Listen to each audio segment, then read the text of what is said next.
Saudações a todos e a todas, sou o professor Renan Medeiros e sejam bem-vindos a mais uma aula de filosofia. Para você que pegou o bonde andando, eu desejo minhas boas-vindas ao terceiro ano e que possamos fazer um ótimo trabalho, apesar das circunstâncias que nos encontramos. Então, pessoal, na aula de hoje nós iremos falar sobre as filosofias africanas e afrodescendentes. Este conteúdo se encontra no livro didático de vocês, no capítulo 16, que se inicia na página 362. Caso você ainda não tenha lido o material, eu recomendo você pausar esse vídeo e ir até o livro de vocês e dê uma lida. Caso você não tenha o livro didático, por algum motivo ainda não teve coragem de ir lá na escola buscar, eu recomendo você ler o PDF que eu mandei para vocês, que eu tirei foto de todos os textos importantes e coloquei naquele PDF. Com relação à atividade, você viu no PDF que eu mandei na turma de vocês que ao fim do conteúdo existe uma atividade. Essa atividade do PDF é a mesma atividade do formulário que eu enviei o link. Algumas pessoas vieram no meu PV perguntar. Então é a mesma atividade, tanto no PDF quanto no formulário. Qual é para entregar para mim? O formulário. Eu quero receber a atividade de vocês através da internet. Em caso de extrema necessidade, você pode entregar em uma folha de papel com pauta, mas converse com a coordenação antes, explicando os motivos. Por quê? Porque na escola você tem acesso à internet. Você pode agendar o seu horário na sala de informática para poder fazer tanto as minhas atividades quanto as dos outros professores. É só agendar com a coordenação. Mas por algum motivo, por alguma força maior, você não puder também, então converse com a coordenação, se explique e você poderá entregar esta atividade em uma folha de papel com pauta. Mas a minha preferência é através do formulário pelo link que eu enviei na turma de vocês. Então, pessoal, lá no primeiro período nós lemos um texto que deixa explícito o quanto o estereótipo do primitivismo afetou de forma significativa a aceitação do continente africano como uma produtora de filosofia, justamente por ver aquele povo como seres humanos primitivos, seres humanos inferiores. Então, a partir daí, a gente pode levantar uma questão: existe filosofia africana? Então, de início, a gente poderia dar duas respostas para vocês. A primeira: a filosofia africana é produzida por filósofos africanos. Pela lógica, se o filósofo é africano, a filosofia produzida por ele também vai ser africana. A segunda resposta é: se a filosofia trata de temas relativos à África, então ela é uma filosofia africana. Mas, se nós levantarmos a pergunta: o que é ser africano?, nós vamos perceber que as duas respostas dadas não vão ser suficientes para nos responder se existe ou não uma filosofia africana. Antes de mais nada, nós temos que entender um pouco o cenário em volta dessa questão da existência ou não da filosofia africana. Entender um pouco da história da África, entender um pouco das lutas, para a gente poder, enfim, ter a capacidade de responder essa pergunta. Primeiramente, pessoal, dê uma olhada no mapa do continente africano. A partir daí, a gente consegue ter uma noção melhor do cenário filosófico do continente africano e a gente consegue entender o porquê é tão difícil responder a essa pergunta: existe uma filosofia africana? O norte da África, ele recebeu uma forte influência da filosofia grega, da filosofia islâmica, da filosofia ocidental, por estar mais próximo dessas outras regiões. Enquanto a África subsaariana, por estar mais afastado, ela teve um contato muito mais tardio, muito mais atrasada com esses outros povos. E esse contato não foi benéfico. Ao contrário, ele foi altamente nocivo, devido ao que nós podemos chamar de empreendimento colonial. Os povos europeus chegaram na África subsaariana não de forma pacífica. eles escravizaram o povo, eles mataram, eles saquearam, enfim, todas aquelas problemáticas que você já conhece. Então não foi algo benéfico. E o que a gente viu lá no primeiro texto, né, o estereótipo do primitivismo, que teve todas aquelas questões de preconceito com relação àquele povo. Então aí a gente já vê a diferença na questão da filosofia. O norte da África, por ser mais próximo às outras regiões, já teve uma influência mais forte, enquanto o resto não. Então, a priori, os povos europeus chegaram nessa região e não viram como um povo que produz filosofia. Era um povo primitivo. Então aí a gente já começa a entender um pouco melhor do porquê essa pergunta, se existe filosofia africana ou não, ela é tão difícil de responder. Quando se deu o início da filosofia africana, início entre aspas, né? Os debates sobre a existência e o caráter de uma filosofia africana surgem a partir do século XX, com a descolonização da África. Então, a partir do momento que as nações africanas começaram a ter a sua independência, elas começaram a olhar mais para si e começou a discutir se existia uma filosofia africana ou não. Se a filosofia produzida dentro da África deveria ser considerada de fato uma filosofia. E essa discussão ela está muito atrelada a três movimentos aí: a diáspora negra, a negritude e o panafricanismo. Diáspora negra. Diáspora significa dispersão de um povo, devido a preconceito, a algum tipo de problema racial, enfim. A partir do momento que um povo começa a se dispersar para outras regiões, para outros continentes, para outros países, isso se chama diáspora. A diáspora negra tenta incitar a aceitação de uma identidade social comum a todos os afrodescendentes, não importando a região, o país, o continente que eles estejam. Como se dissesse assim: todos vocês afrodescendentes pertencem à mãe África, todos vocês pertencem a essa mesma cultura, porque os seus antepassados, a sua ancestralidade foi retirada daqui à força do continente. E vocês, apesar de terem nascido em outro país, em outro continente, vocês pertencem à nossa cultura, vocês pertencem à nossa África, nossa mãe África. Então a diáspora negra, ela tenta mostrar que todos os negros, todos os afrodescendentes pertencem a essa mesma cultura, a essa mesma história.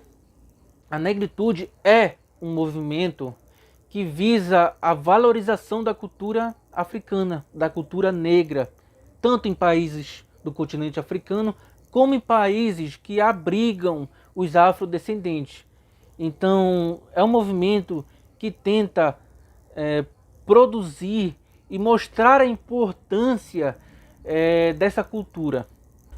E por fim, o panafricanismo, que é um movimento social, um movimento político, um movimento filosófico, que tenta unir todos os povos africanos e afrodescendentes em prol da luta contra preconceito, contra o racismo, contra todos os problemas que esses povos enfrentam em comum.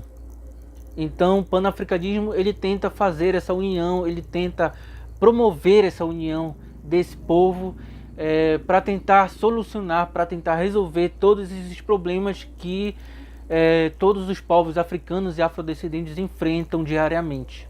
E voltamos àquela pergunta: há uma filosofia africana? De fato há uma filosofia africana? Primeiramente, antes da gente poder responder essa pergunta, o que é genuinamente africano? Nós temos que levantar essa questão antes de poder dar um passo à frente. o que é genuinamente africano? Por que a gente faz essa pergunta? Por que fazemos esse questionamento?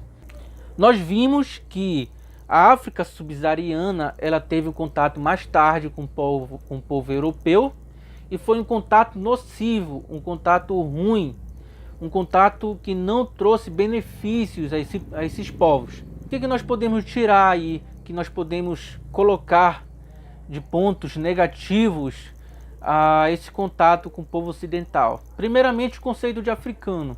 O conceito de africano foi algo que veio de fora, foi uma invenção dos colonialistas. Até então, o povo africano não se viu como um povo pertencente a um continente. Eles se viam pertencente à sua aldeia, ao seu povo. Então foi o povo de fora, foi o europeu de fora que veio trazer esse conceito para esses povos, esse conceito em comum. Então todos os povos, mesmo sendo de culturas diferentes, de crenças diferentes, começaram a ser chamados de africanos. Então esse conceito de africano não é uma criação africana, mas é uma criação europeia. O segundo, o despovoamento da África. Então nós vimos que devido à exploração da região, devido ao modelo escravagista, a África começou a ter um movimento de despovoamento. Muitos negros foram tirados da África e levados para outros continentes para serem escravizados. E por fim, o estereótipo do primitivismo, que é algo que você já tem conhecimento desde o primeiro período da última atividade que nós fizemos. Então, em cima dessa indagação, nós podemos apresentar para vocês 4 correntes filosóficas que tentam mostrar que sim, de fato, existe uma filosofia africana e eles tentam extrair essa filosofia e apresentar para o cenário filosófico mundial, que seriam essas: a etnofilosofia, a sagacidade filosófica, a filosofia profissional e a filosofia ideológico-nacionalista. Primeiramente, a etnofilosofia, ela tenta extrair da sabedoria popular a filosofia africana. Através de onde? Ditos populares, frases, pensamentos, contos, lendas, religião, enfim. Ele tenta extrair de tudo isso, estudar tudo isso, extrair a filosofia. Porém, existem algumas críticas em cima da etnofilosofia. Um exemplo, as tribos africanas, elas não tinham uma cultura escrita, elas não escreviam, não tinham esse tipo de cultura. Então, como saber se aqueles ditos populares, aquelas histórias, aquelas lendas, elas já não têm influência de outras culturas? Se elas realmente são puras, se elas foram intocadas por outras culturas? Não tem como saber. A segunda sagacidade filosófica, ela já busca os sábios, né? Aquelas pessoas os idosos, os anciões, que detêm um nível grande de sabedoria. Então, enquanto a etnofilosofia ela busca através da sabedoria popular, a sagacidade filosófica ela busca através dos sábios. Da mesma forma que os gregos, por exemplo, os gregos tinham Platão, Sócrates, Aristóteles, a sagacidade filosófica vai buscar esses sábios para extrair a filosofia. A filosofia profissional, ela já busca a base no modelo europeu, ela utiliza os pensamentos dos filósofos europeus e estadunidenses, ela utiliza essa base, esse modelo, mas para discutir temas pertinentes ao continente africano, à África e aos negros. Ela utiliza esse modelo, mas o tema discutido, a abordagem é para a África, o continente africano e temas relativos à negritude. Enquanto a filosofia ideológico nacionalista, ela busca emancipação política africana, ela busca uma ideologia que visa dar realmente um poder político para os continentes africanos. E foi uma corrente extremamente importante para a emancipação do continente africano frente aos países colonialistas. Por fim, fazemos uma abordagem sobre o Ubuntu. A gente finalmente pode responder aquela pergunta inicial, se existe uma filosofia africana, e sim, de fato existe. A filosofia africana seria um pensamento alternativo à filosofia europeia e estadunidense, e o próprio Ubuntu já seria um exemplo disso. Então, para falar sobre essa questão do Ubuntu, eu trouxe para vocês um trecho de um vídeo do Thiago Rodrigo, que vem falar rapidamente sobre essa questão, sobre essa filosofia, sobre esse pensamento do Ubuntu. Então, assista aí rapidamente esse vídeo e vai lá, Thiago. Um antropólogo estava estudando os usos e costumes de uma tribo africana quando, ao final dos trabalhos, propôs uma brincadeira às crianças da região. Colocou um cesto cheio de doces embaixo de uma árvore e propôs uma corrida. E disse, olha, quem chegar primeiro leva o cesto. As crianças se alinharam prontas para correr, e quando elas estavam prontas para correr, ele disse já. Todas deram as mãos e correram juntas até a árvore, pegaram o cesto juntas e comemoraram juntas. O antropólogo olhou curioso para aquela situação e uma das crianças olhou de volta para ele e disse, Ubuntu, tio.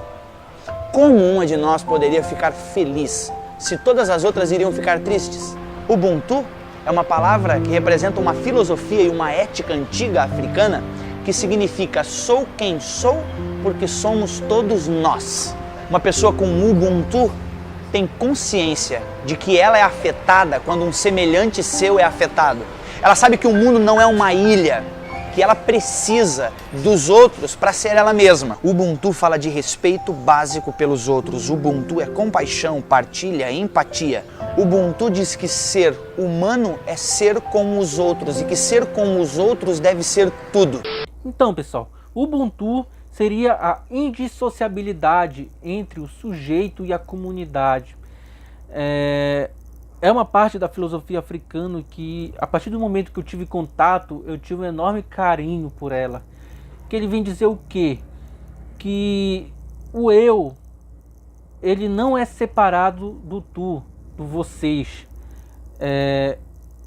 Enquanto a nossa cultura ocidental, ela prega muito o individualismo, tudo é criado para que nós pensemos somente em nós mesmos, né? Toda essa concorrência, o próprio estudo que vocês estão tendo, preparando vocês para o Enem, preparando vocês para o mercado de trabalho, é algo muito individualista, né? Os outros alunos são concorrentes, os outros alunos não são meus amigos, mas também são meus concorrentes. Eu vou disputar uma vaga com eles no Enem, eu vou disputar uma vaga com eles no mercado de trabalho. Então toda a cultura ocidental, ela é formada para essa visão mais individualista, esse sentimento mais individualista. O Ubuntu vem justamente trazer um pensamento totalmente oposto a isso, né?